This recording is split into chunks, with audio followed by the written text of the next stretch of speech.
এই যে 20 হাত দেখতে পাওয়া যাচ্ছে, আর কিছুটা পরেই কিন্তু জঙ্গল পড়ে যাচ্ছে। তো ওই জায়গাতে কিন্তু হাতি রয়েছে, যে কারণে কিন্তু আমাদের এটা ভয়ের কারণ হয়ে দাঁড়িয়েছে। এবার কিন্তু শীত বিদায় নেবে।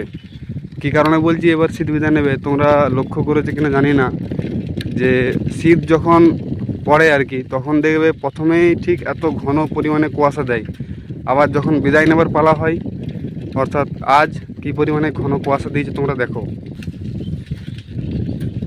তোমরা লক্ষ্য করো চারিদিকে বড় গাছ থেকে শুরু করে, জমি জায়গা থেকে শুরু করে, এত বড় বাঁধ, কোনো কিছুই কিন্তু আমাদের নজরে আসছে না, এত ঘন কুয়াশা দিয়েছে।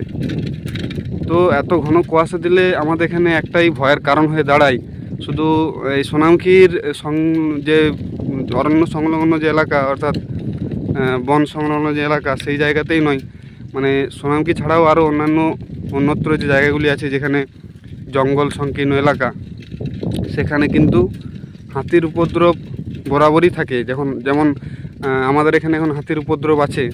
তো এই এত ঘন কুয়াশা থেকে 20 হাত দূরেই কিন্তু কী ওখানে আছে সেটা কিন্তু আমরা দেখতে পাচ্ছি না। তো যে কারণে একটা সমস্যা হয়ে দাঁড়ায়, যে কেউ মাঠঘাট এলে বা কেউ হয়তো পুকুর দিকে এলে, তখন সেখানে হাতি বেরিয়ে যায় এবং আক্রমণ করে।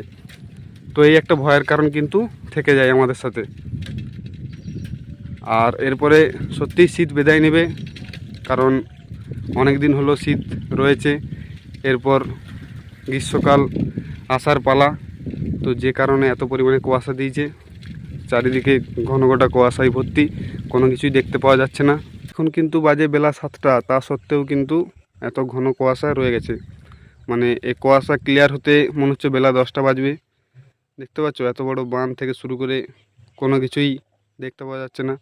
মানে 20 হাত পর্যন্ত দেখতে পাওয়া যাচ্ছে, তারপরের থেকে কিন্তু আর কোনো কিছু দেখা যাচ্ছে না। তো এই ভয়টা থেকে যায় আর কি, যে আমাদের এখানে আমাদের এই এলাকাতে যে হাতি সবসময়ের জন্যই এখানে রয়েছে। তো কখন যে কোন দিক থেকে হাতি বেরিয়ে যাবে সেটা কিন্তু আমরা বুঝতে পারবো না। এত ঘন কুয়াশা থাকলে কী করে বুঝতে পারবো? কোনো কিছু তো দেখতেই পাওয়া যাচ্ছে না, তাই না?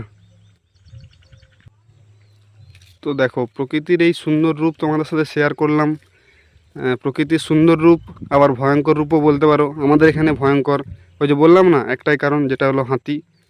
মানে আমাদের এলাকাতে যেহেতু হাতি আছে, ওই কারণে এই প্রকৃতির রূপটাও এখন ভয়ঙ্কর রূপ নিয়ে দাঁড়িয়েছে।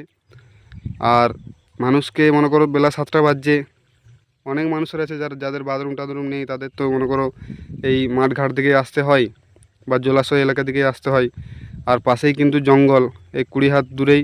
মানে তো তোমাদের ভিডিওটি কেমন লাগলো অবশ্যই কমেন্ট করে বলবে, আর ভালো লাগলে অবশ্যই শেয়ার করে দিবে।